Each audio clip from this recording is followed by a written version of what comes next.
মাঠের বাইরে যখন কূটনৈতিক ঝড়, মাঠের ভেতরে তখন ঘুরে দাঁড়ানোর গল্প। তুরস্কের আন্তালিয়া শহরে গাম্বিয়ার বিপক্ষে প্রীতি ম্যাচে শুরুতেই ধাক্কা খায় ইরান। ওমর কেলির দুর্দান্ত গোলে প্রথমার্ধেই পিছিয়ে পড়ে টিম মেল্লি। দেরিতে শুরু হওয়া বিশ্বকাপ প্রস্তুতির ছাপ যেন স্পষ্ট ছিল ফুটবলারদের চোখে মুখে।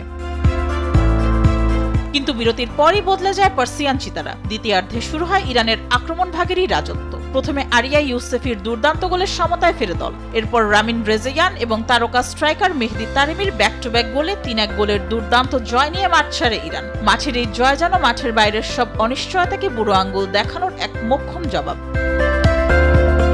তবে মাঠের পারফরম্যান্স যতটাই মসৃণ, ইরানের বিশ্বকাপ যাত্রা ততটাই কণ্টকাকীর্ণ। গত ফেব্রুয়ারির শেষে যুক্তরাষ্ট্র ও ইসরায়েল ইরানে হামলা চালানোর পর থেকেই বিশ্বকাপে ইরানের অংশগ্রহণ নিয়ে তৈরি হয় অনিশ্চয়তা।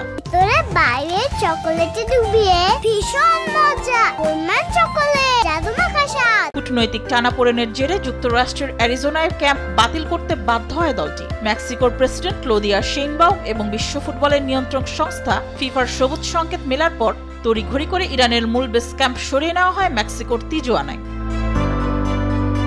বিশ্বকাপে ইরানের ৩টি ম্যাচই যুক্তরাষ্ট্রের লস অ্যাঞ্জেলস এবং সিয়াটলে। প্রতি ম্যাচের আগে মেক্সিকো সীমান্ত পার হয়ে যুক্তরাষ্ট্রে প্রবেশের জন্য ইরানকে বিশেষ ক্রস বর্ডার ক্লিয়ারেন্স এবং মেক্সিকো আমেরিকা উভয়েরই মাল্টিপল এন্ট্রি ভিসার উপর নির্ভর করতে হচ্ছে। আমরা আজই ফিফাকে একটি ইমেল পাঠিয়েছি এবং যত দ্রুত সম্ভব টুর্নামেন্ট ভিসা কোন দিন দেওয়া হবে তা স্পষ্ট করতে বলেছি। যেহেতু আমাদের এখন মেক্সিকো এবং যুক্তরাষ্ট্র উভয়ের মাল্টিপল এন্ট্রি ভিসা প্রয়োজন, তাই প্রশাসনিক প্রক্রিয়াটি এই সপ্তাহের মধ্যেই শেষ হওয়া জরুরি। দল ভ্রমণের জন্য প্রস্তুত এবং আশা করি এক সপ্তাহের মধ্যে তারা রওনা দিবে। তবে সব অনিশ্চয়তা আর রাজনৈতিক বেড়াজাল একপাশে সরিয়ে রেখে ফুটবলারদের পুরো মনোযোগ এখন শুধুই অনুশীলনে। আগামী এক সপ্তাহের মধ্যে ফিফা এই জটিলতার অবসান ঘটিয়ে পার্সিয়ান চিতাদের মাঠের লড়াইয়ে নির্বিঘ্নে নামাতে পারে কিনা, এটি এখন দেখার বিষয়।